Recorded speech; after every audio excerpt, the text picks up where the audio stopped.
say something about your appearance, like make your eyes bigger or make your nose smaller. My sister's got that problem.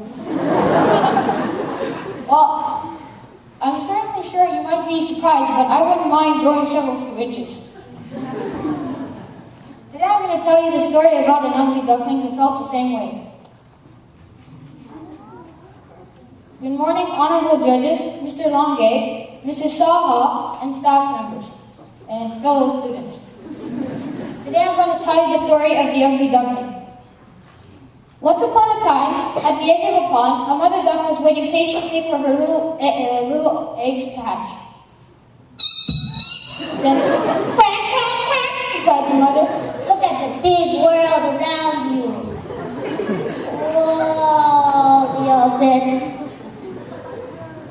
The mother was very happy with her baby ducks, but she had forgotten about the biggest egg in the nest. Oh dear, she said. The biggest egg is yet to hatch. So like little annoying little kids, they all went around the egg and started poking at it and pushing it and everything. And finally, it cracked. And out came this big, gray, ugly, gray, slimy duckling. They all said, "Yeah, it's so ugly." Then one of them said randomly, "Maybe it's a turkey."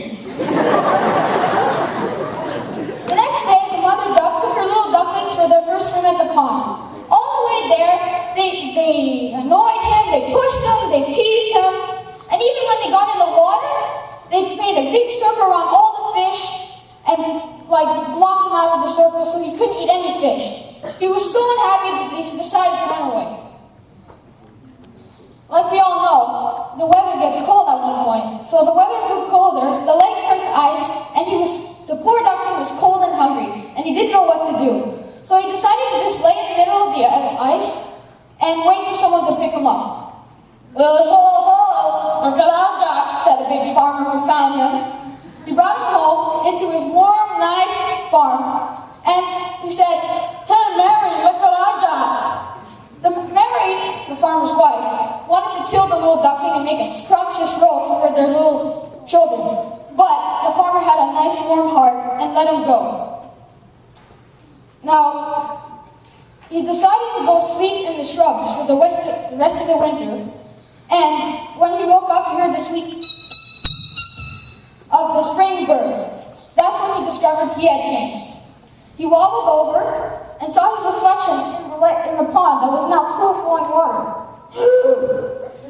He had become a swan! His undeniable, striking good looks raised him to stardom in the countryside. Duck Magazine voted him the most beautiful bird of the year. Quack Illustrated, he dominated DQ. Quack Illustrated, also dominated the covers of DQ, Duck Quarterly, and Quack Illustrated. The handsome swan finally realized he had always been attractive. It just took time for others to realize it. He then became a motivational speaker, got married, and lived happily ever after. The end.